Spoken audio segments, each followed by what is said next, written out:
সে জুয়া খেলতো এবং মদ খেত। তখন তো ছোট প্রতিবাদ করতে পারি নাই। 25 কেজি বস্তার ভিতরে ধান বইরা নিয়ে ভাঙ্গাই তুইতো। এগুলো যদি না করতাম তাহলে মা তো আর বলতো কই যাবি, মাটির তলে, মাটির তলে যাওয়ার জায়গা নাই, কাজের বিনিময়ে কোনো কর্মক্ষেত্রে মারা গেলে দাবি নাই। এই কথাটা যখন আমি শুনছি আমি এই কষ্টটা সহ্য করতে পারি নাই, কিন্তু আমি বুঝতে পারি নাই যে এটা আমার শেষ দেখা ছিল। আমি বুঝতে পারি নাই।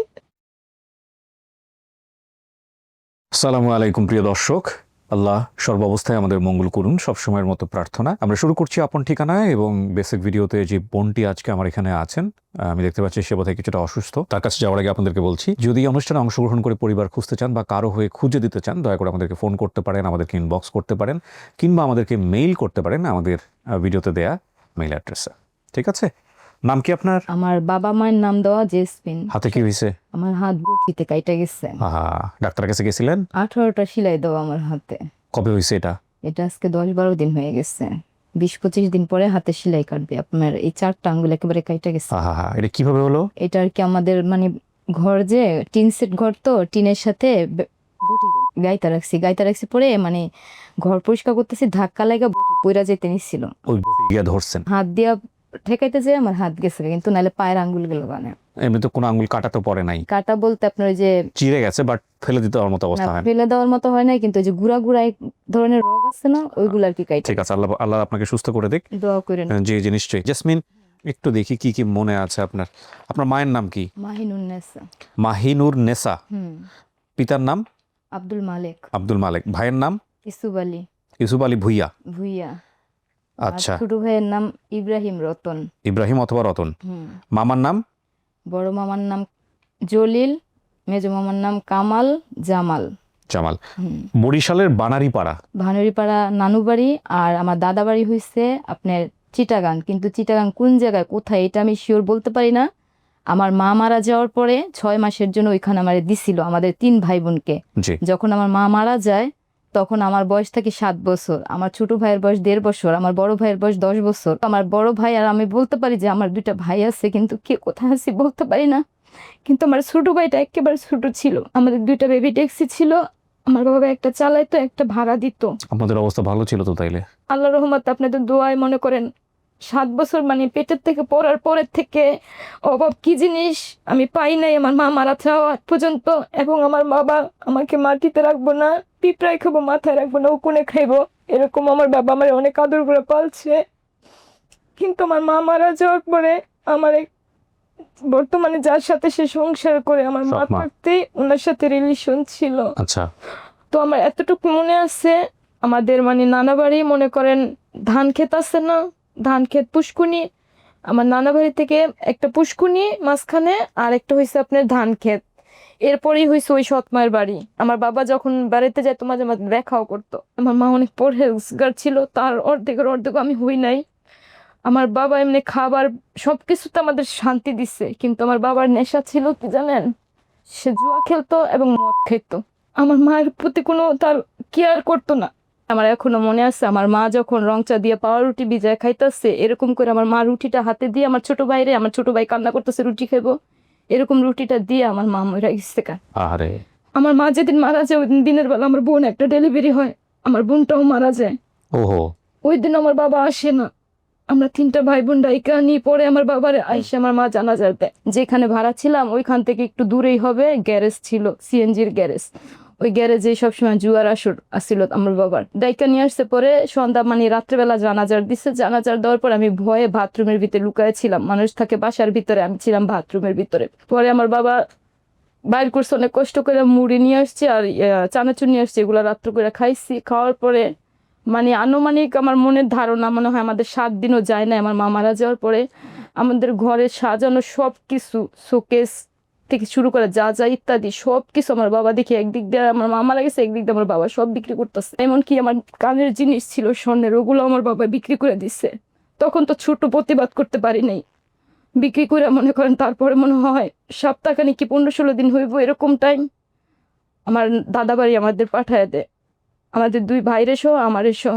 আমার মার অনেক নতুন নতুন কাপড় ছিল, তো মোটা মোটা করে খাতা সেলাই করে মানে বলে খালি মেয়েটা বড় হইলে তো লাগবে, এটা সেটা বুঝেনি তো মায়ের মন।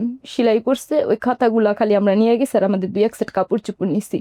নেওয়ার পরে ওইখানে গেছি, পরে চাচি মনে করেন মুরগি খেদাই, হাঁস খেদাই, আমাদের না দাদাবাড়ি মনে করেন সব কিছু করতো, গম, ধান, চাল, তারপরে মুসুরি ডাল, এগুলো সব কিছু করতো। মনে করেন এইখান থেকে মনে করেন অনেকখানি দূর 25 কেজি বস্তার ভিতরে ধান বইরা নিয়ে ভাঙ্গাই তৈতো।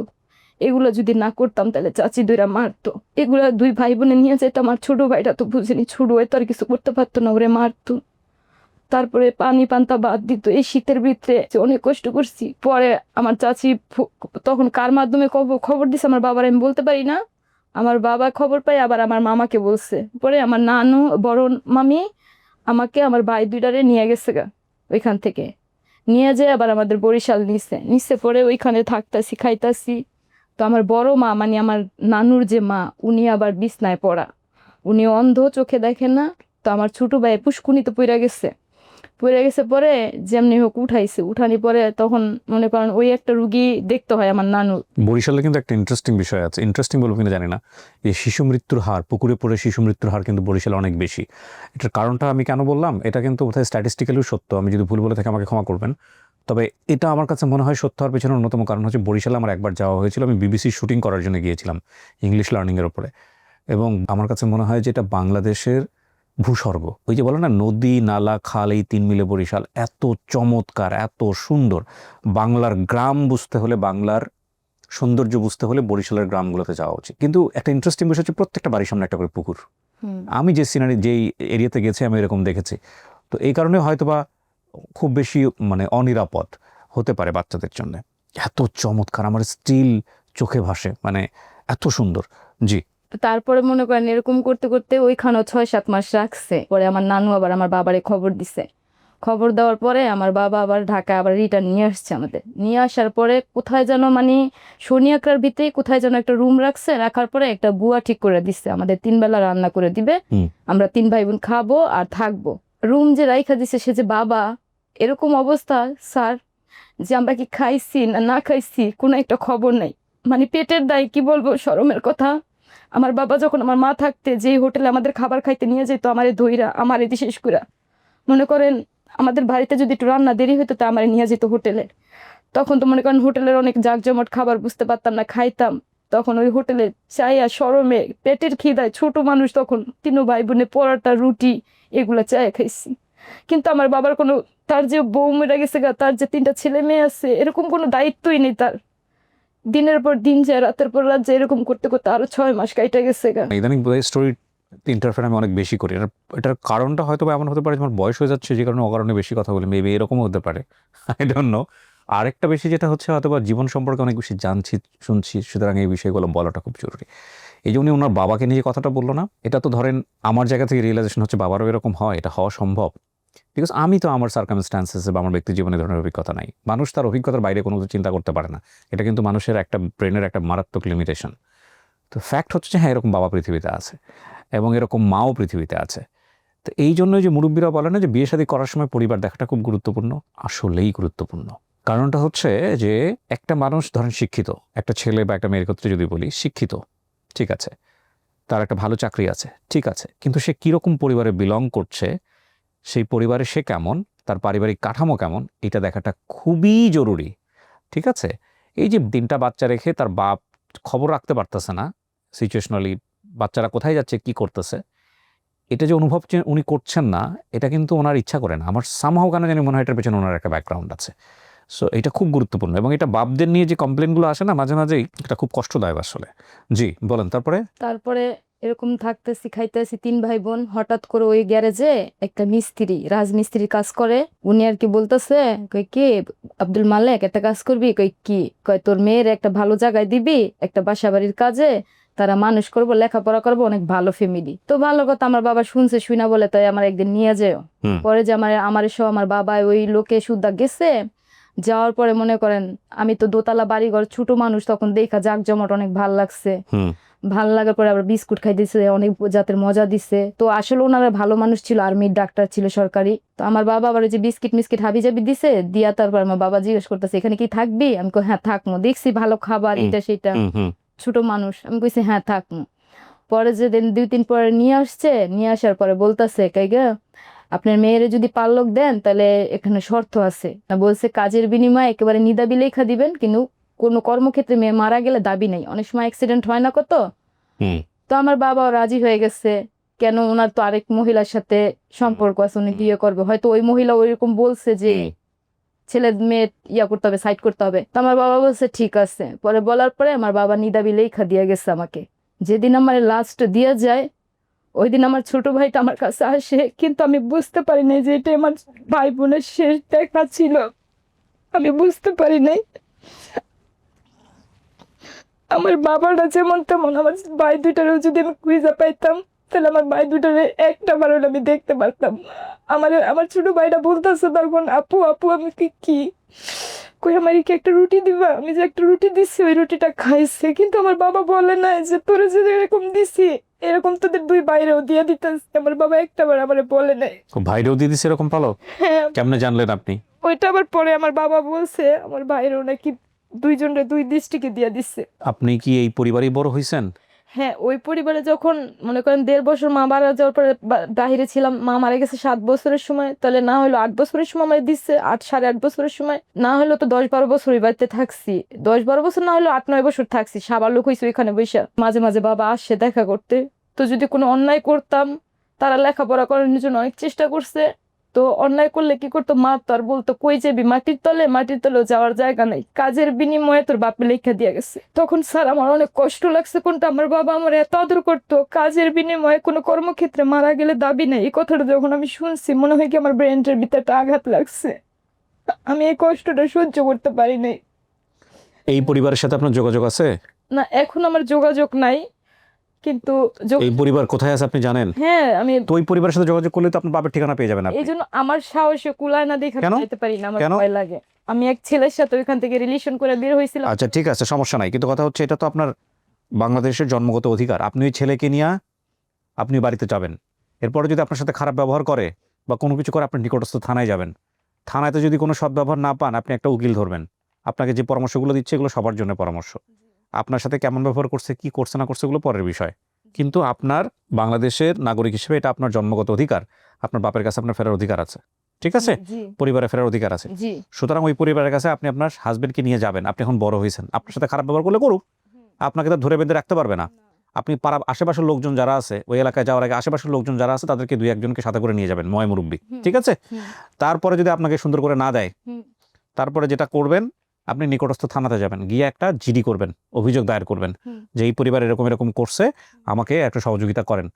থানা থেকে যদি সহযোগিতা না করে, সাধারণত আমাদের থানা পুলিশ নিয়ে অনেক নেগেটিভ ধারণা, যদি না করে এই ভিডিও প্রকাশ হলে দেখাবেন, ঠিক আছে? আমার ধারণা ভিডিও প্রকাশ হলে আপনার বাপকে আমরা খুঁজে বের করতে পারবো বা আপনার পরিবারকে আমরা খুঁজে বের করতে পারবো ইনশাল্লাহ। কিন্তু এখানে অনেকগুলো কথা আছে, কারণ আপনার যে বাবা আপনাকে দিয়ে গেছে সে বাবা আদৌ পরিচয়ের জন্য আসবে কিনা আমার যথেষ্ট সন্দেহ আছে। মনে করেন 8-9 বছর যে ওখানে থাকছি, আমার বাবা 2008 সালে আমায় নিতে আসছিল। জান না কেন? আমি তখন অভিমানে আর আগে আমি যাইনি। তা ওগুলো হইতেই পারে, অভিমান রাগ আপনার যুক্ত, কোনো সমস্যা নাই। আপনি এত বড় হয়ে গেলেন, একবার জিজ্ঞাসা করলেন না বাবা আমার বাড়ির ঠিকানা কই? তখন তো ওরকম বুদ্ধি ছিল না, ওরকম ছিল না, সেন্স ছিল না, বুঝতে পারি না যে জীবন চলাপথে এত কষ্ট হবে। আপনি যে পরিবারের কাছে বড় হয়েছেন ওই পরিবারের কাছে গিয়ে বলেন যে কাগজ দেন আমাকে, যে কাগজ আপনি লিখে নিয়ে আসছেন ওই কাগজের মধ্যে ঠিকানা থাকার কথা। যদি কাগজ না দেয় তাহলে আপনি বাড়ির ঠিকানা দেন। যদি বাড়ির ঠিকানা না দেয়, আমি যেভাবে বললাম থানাতে যাবেন, থানাতে গিয়ে জিডি করবেন। জিডি না করেও যদি সমাধান না হয়, একজন উকিলের কাছে যাবেন। যদি সমাধান তারপরেও না হয়, তাহলে তো আমাদের ভিডিও আছে, আমরা দেখবো ইনশাল্লাহ। তাহলে আপনারা কি কোনোভাবে ওইখানে যেতে পারবেন না? কোনটা? আপনি যে ঠিকানা বলছেন আমরা তো ভিডিও ছাড়বই, ভিডিও ছাড়ে আমরা খোঁজ করব। আর আপনি যে পরিবারের কাছে বড় হয়েছেন ওই পরিবারের কাছে আমরা যাবো না, ওই পরিবারের কাছে আপনিই যাবেন। ওই পরিবারের কাছে যাওয়ার ইখতিয়ার আমাদের নাই, ওইটা আপনি যাবেন। আর আপনাকে যদি সহযোগিতা না করে আপনি পুলিশের সহযোগিতা নেবেন, বুঝতে পারছেন? এগুলো সবই থাকবে ভিডিওতে, ওই পরিবার ওই ভিডিওটা দেখবে। এটা আপনারা একপাক্ষিক বক্তব্য, আমরা তো ওই পরিবারের বক্তব্য শুনি নাই, জানি না। সুতরাং আপনি ওদের সম্পর্কে নেগেটিভ কিছু বললেও এটা প্রমাণ হয়ে যায় না এখানে, ঠিক আছে? কিন্তু আপনাকে ঠিকানা দেওয়া তাদের কাজ, মান অভিমান হোক আর যাই হোক না কেন। এই ঠিকানা যদি না দেয় তাহলে আপনি আইনি ব্যবস্থা নেবেন, এটা আপনি নিতে পারেন। বাংলাদেশের নাগরিক হিসেবে এটা নেওয়ার অধিকার আপনার আছে। আর এখন ওনাদেরও যদি কোনো বক্তব্য থাকে ওনারাও নিবে, ঠিক আছে? কিন্তু আপনি ভিডিওটা প্রকাশ হওয়া পর্যন্ত অপেক্ষা করেন। ভিডিওটা প্রকাশের পরে আমরা যদি পরিবার খুঁজে না পাই, তখন আপনি স্টেপটা নেবেন, এখন না।